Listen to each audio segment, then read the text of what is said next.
Bonjour et bienvenue dans cette nouvelle vidéo. Aujourd'hui, je vais vous montrer comment combiner plusieurs connexions Internet entre elles, plusieurs connexions Internet hétérogènes, par exemple de la DSL avec de la 4G ou de la 5G.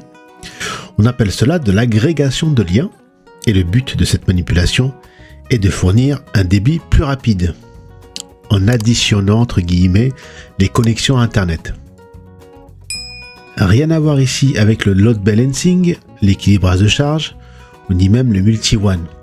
Ici, le but étant vraiment de fusionner ou agréger plusieurs connexions entre elles. Si vous avez la fibre, je pense que la question ne se pose pas, mais imaginez que vous êtes dans une zone très peu couverte par la DSL. Vous pouvez y adjoindre par exemple un petit routeur 4G et donc agréger votre connexion ADSL avec votre routeur 4G. Pour cela, nous allons utiliser la solution gratuite de Icarus. Sa solution s'appelle OpenMP-TCP Router. Sa technologie utilise le VPN bonding et le multipass. Et grâce à sa solution, il permet même de fusionner jusqu'à 8 connexions, quelle que soit la connexion fibre ADSL, VDSL, 3G, 4G, 5G. Allez, c'est parti pour ce petit tuto.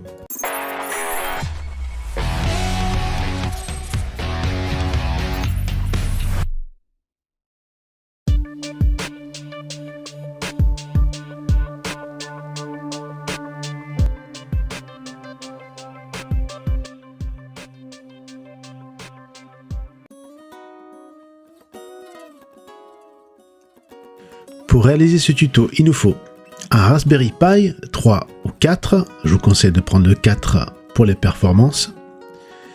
Il vous faut également un serveur VPS, ça on verra plus tard, ce qui va nous permettre d'agréger convenablement les connexions Internet avec un minimum de 100 mégabits par seconde en termes de débit.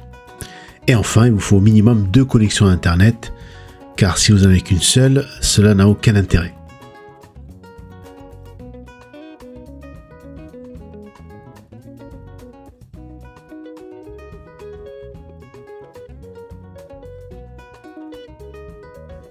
On va se rendre sur le site d'OpenMP-TCP Router, le site d'Icarus. On va voir sa technologie et essayer de comprendre son fonctionnement. Comme je vous disais en intro, c'est une solution qui va agréger plusieurs connexions Internet, peu importe la topologie de la connexion Internet. Et pour cela, il a besoin d'un serveur VPS, en fait d'un VPN, afin de faire fonctionner convenablement cette technologie. Dans ce schéma, on a 2 modems derrière le routeur d'OpenMP-TCP et plusieurs ordinateurs, tablettes, etc. qui se connectent via le routeur et via surtout le serveur VPS. Donc cette technologie permet de faire de l'agrégation, du basculement, c'est-à-dire le load balancing, c'est-à-dire que si un lien tombe, le deuxième en fait prend le relais automatiquement sans perte de connexion. Et il y a une notion aussi de sécurité car les données sont cryptées car ils transitent via un VPN. Première partie, on va installer la solution mais partie routeur. Donc en fait, pour que cette solution fonctionne, il y a une installation partie routeur, donc partie Raspberry Pi, et une installation à faire sur le serveur. Là, je télécharge le fichier image qui correspond au Raspberry Pi 3 et 4, version 32 bits. Et je vais en profiter également pour télécharger Balena Etcher, qui va me permettre d'installer le fichier image directement sur ma carte micro SD correspondant à mon Raspberry. Une fois que j'ai téléchargé Balena, je le lance, j'accepte, j'installe le petit utilitaire.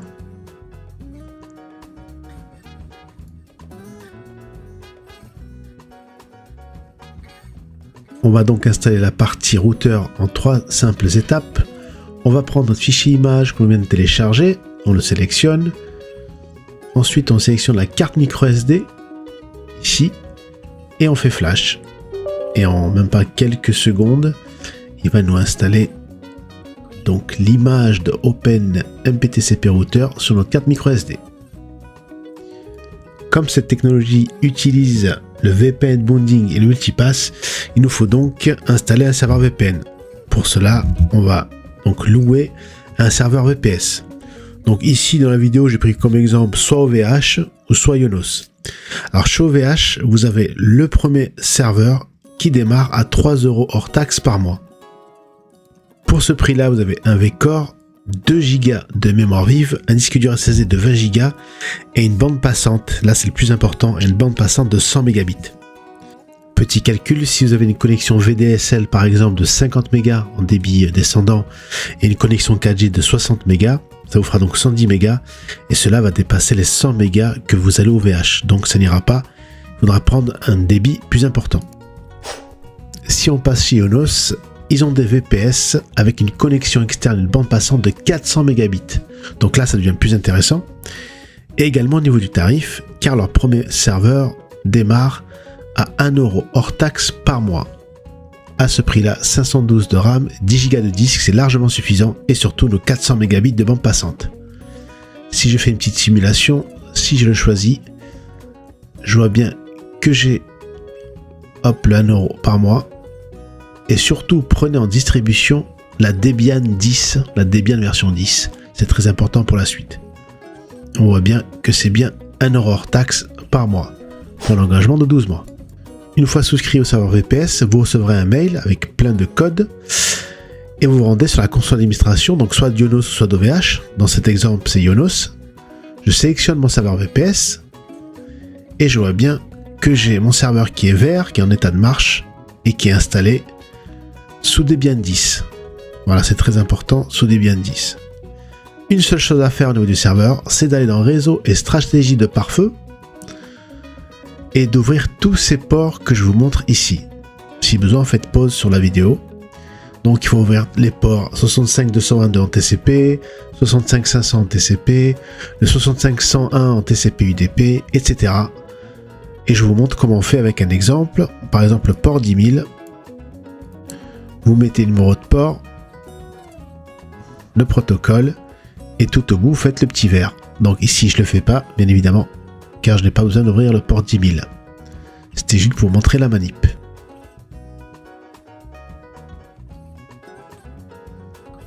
Une fois la stratégie de pare-feu établie, on va s'attaquer à l'installation donc sur notre serveur VPS.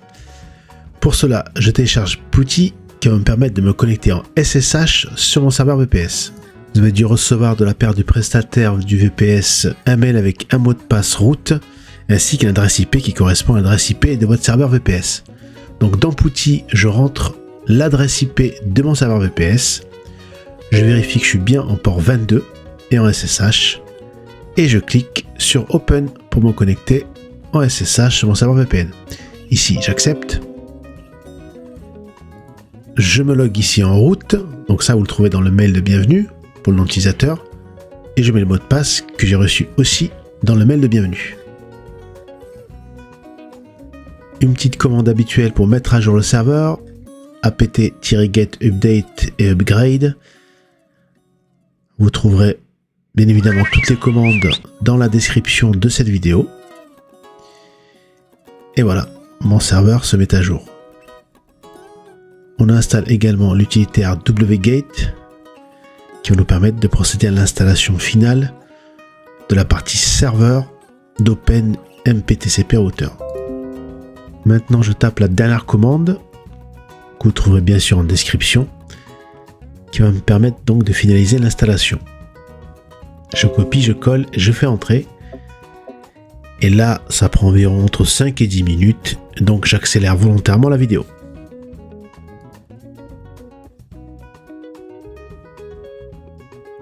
Voilà, c'est terminé. Là, il faut noter tout en haut la clé du serveur. C'est très important, ça va nous permettre de configurer après notre Raspberry Pi. Et vous noterez que maintenant le port SSH n'est plus 22 mais 65.222.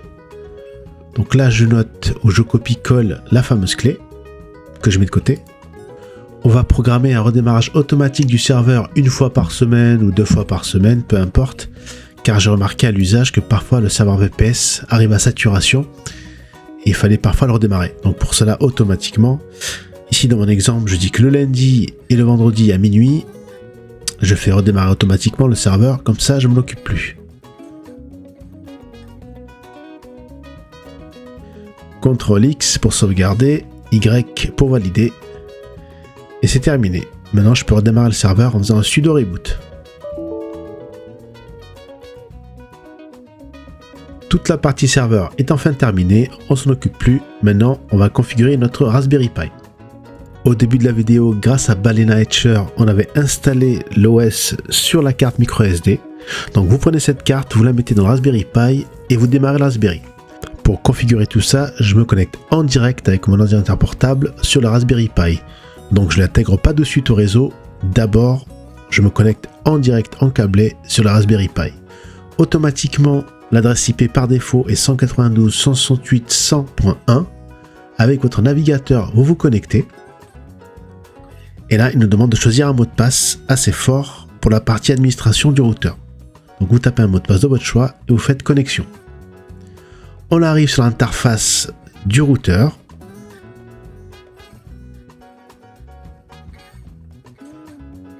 Là, il n'y a qu'une chose à faire, c'est aller dans Système et Open MPTCP Router. Et là, on va configurer la partie routeur. Avant de configurer le routeur, un petit schéma pour tout comprendre. On a donc notre Raspberry Pi qui officie en tant que routeur avec l'adresse IP 192.168.1.254 et qui communique donc avec notre serveur VPS d'un côté.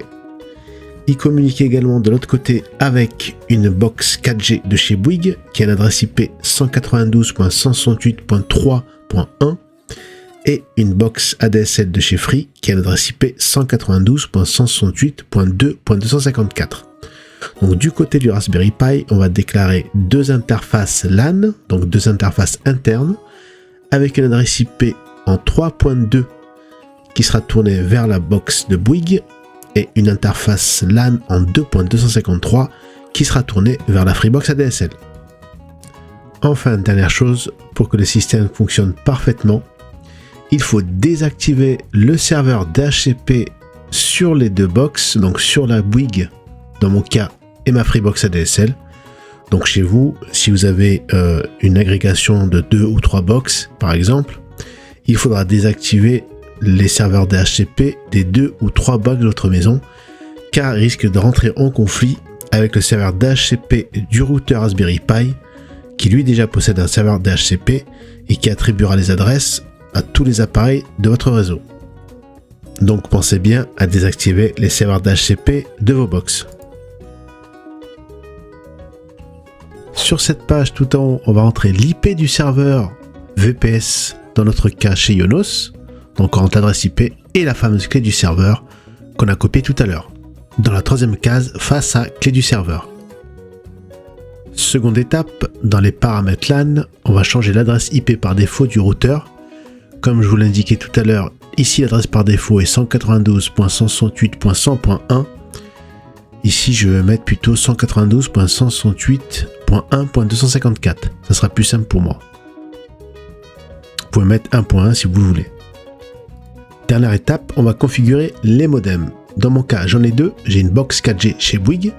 Donc des étiquettes, je mets Bouygues 4G par exemple. Dans l'adresse IP, je mets l'adresse IP qui est dans le même réseau que ma Bouygues 4G. Et dans la passerelle, je mets en fait l'adresse IP de ma Bouygues 4G. Donc ici, 3.1. Dans Multipass, je vais mettre non pas master mais activé. Et je configure mon second modem qui est une Freebox en fait, mon second routeur. Dans étiquette, je mets par exemple Freebox. Dans l'adresse IP, donc je mets une adresse IP qui sera dans le même réseau que ma Freebox. Ici, donc 2.253. Et dans la passerelle, je mets l'adresse IP de ma Freebox, en l'occurrence 192.168.2.254. Dans Multipass TCP, je vais mettre Master. Je préfère mettre toujours Master avec l'interface qui est la plus stable. En l'occurrence ici, c'est de la DSL. Donc Multipass, je mets Master. Et voilà, c'est terminé. Donc si je récapitule, tout en haut, je mets donc l'adresse IP du serveur ainsi que la clé du serveur. Je change l'adresse IP par défaut si je le veux dans mon routeur.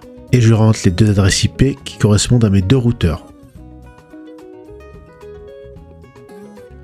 En n'oubliant pas d'activer le multipass et de mettre en master sur la connexion la plus stable. Et également de cocher Active SQM sur la connexion la plus stable. En l'occurrence ici la connexion ADSL de chez Free.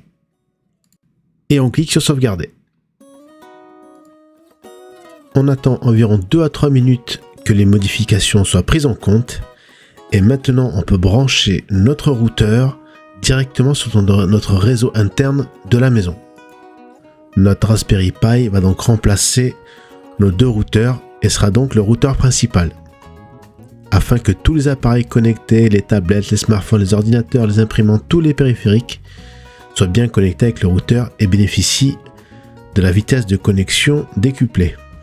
Le routeur démarre avec la nouvelle adresse IP, donc on va se connecter ici donc avec 192.168.1.254, route en utilisateur, et j'ai mis le mot de passe que j'ai mis tout à l'heure au début de la configuration. Et là on va vérifier que tout fonctionne. Là également c'est très simple. On va comme tout à l'heure dans Système, puis Open MPTCP Router, et on va aller dans le second onglet, dans État. Et ici, on a un diagramme qui nous montre que le ThinkPad, donc c'est mon ordinateur portable, est vert et bien connecté au routeur 1.254, qui est lui-même connecté au serveur VPS. Et j'ai mes 2 box, la 4G et la Freebox, qui sont en vert, qui sont fonctionnelles et rattachées au système. Maintenant, l'heure de vérité, je vais faire un petit speed test. Alors tout à l'heure, avec seulement ma connexion ADSL, je tournais à environ 14, 15, 16 mégabits en descendant. Avec la 4G en agrégation, on va voir combien je vais avoir. Donc de 15 mégas, je monte à environ une quarantaine de mégas. Presque 42 mégas en agrégeant l'ADSL et ma connexion 4G. En débit montant avec ma connexion ADSL, j'avais à peine 0,5-0,6. Donc là, j'ai pratiquement le triple. Je fais un second test. On y va, go. Toujours sur speedtest.net. Et je me rends compte qu'également, j'avoisine les 40 mégas en descendant. Et environ 1,5, 1,6 en débit montant. Donc le système est fonctionnel. J'ai mes 2 connexions qui travaillent en même temps pour me fournir un débit plus rapide. Tout ceci sécurisé à travers le VPN.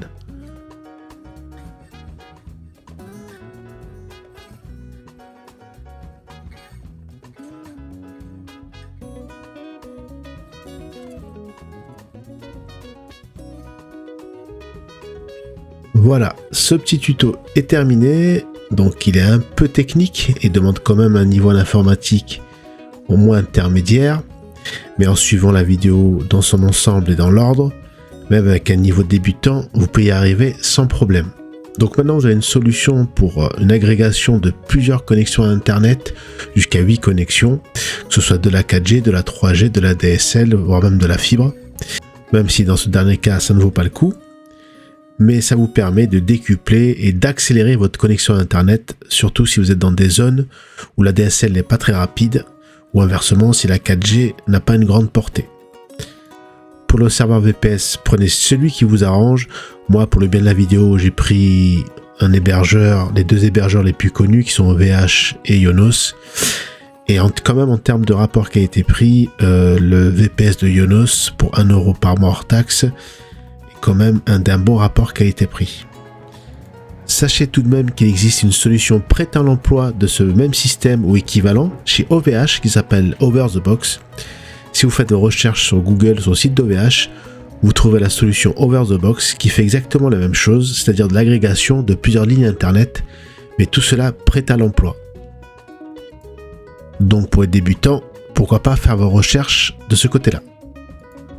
Et enfin, un grand remerciement à Icarus qui, sans sa technologie, ne nous aurait pas permis de profiter de l'agrégation de plusieurs lignes ADSL très facilement.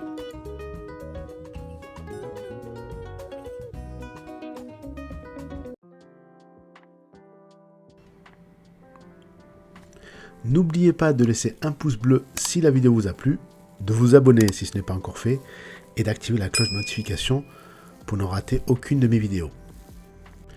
Merci et à bientôt pour une prochaine vidéo.